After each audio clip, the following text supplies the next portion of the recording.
Welcome to Town Matters. I'm your host, John Potter, the town manager in Brattleboro, Vermont, broadcasting from the BCTV studios. Today we're going to take a look at the Brattleboro Selectboard meeting that happened on September 19th, and we'll review the agenda for the upcoming meeting on October 3rd. So September 19th, there's a video recording of this meeting on BCTV, and a copy of the draft minutes will be in the backup materials for October 3rd.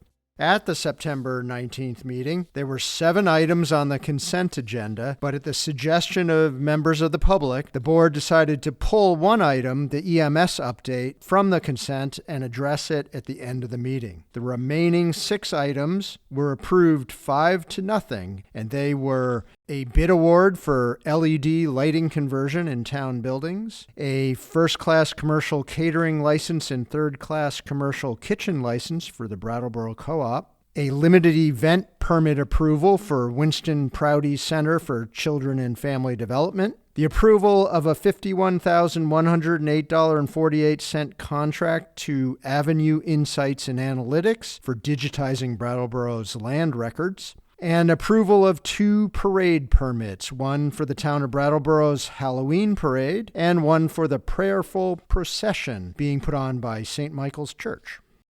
Under new business, the board had one item on the agenda, the Fire EMS Transition Project. This was broken up into 3 parts. The first part being the EMS service delivery model, selecting a preferred alternative. The second part being the EMS request for proposals and addressing next steps with that. And finally, the preferred alternative implementation direction for staff. Under the EMS service delivery model, staff recommended the municipal EMS approach. The benefits of municipal EMS include lower cost and control over town finances. They included a cost analysis of Rescue Inc.'s proposal versus the municipal EMS approach. 2, the Brattleboro Fire Department's proven quality care and timely responses over the last year. 3, the reduced complexity, and 4, public oversight that come with a fully municipal approach. The board considered a motion to select the fully municipal approach as the preferred model for EMS service delivery in Brattleboro, effective in FY25. There was extensive discussion, and after hearing details of the Rescue Inc. proposal and how the cost to taxpayers with the municipal alternative was $1.2 million less than Rescue Inc.'s proposal, among other reasons, the board voted 5-0 to adopt the fully municipal model. Next, the board considered the EMS request for proposals that went out earlier in the summer, and they voted 5-0 to direct staff to reject all proposals received from the EMS request for proposals. Finally, on preferred alternative implementation, the board voted 5-0 to direct staff to proceed with the implementation plan to establish the preferred model as presented, and that included using up to $1.37 million in ARPA funding to hire an EMS coordinator and firefighter EMT paramedics. Also, to acquire mobile radios, portable radios, turnout gear, and 3 ambulances.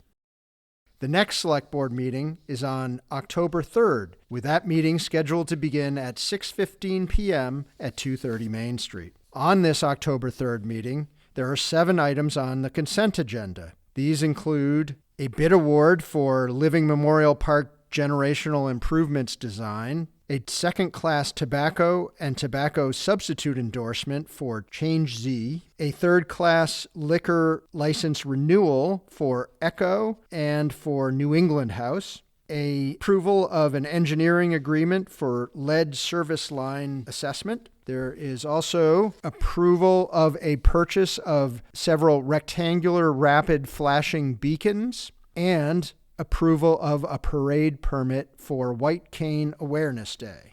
Under new business on October 3rd, the board will be getting an update on the Community Safety Review implementation. Next, they will be hearing a presentation on the new town website. The third item is the award of a bid for winter road sand. The board will also be discussing a site visit for looking at the Melrose street layout, and they will be announcing committee vacancies.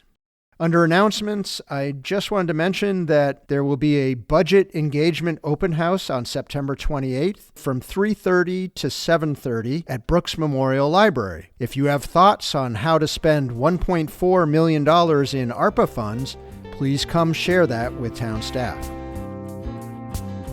This podcast was put together to communicate in a different format about what is going on in town government in Brattleboro.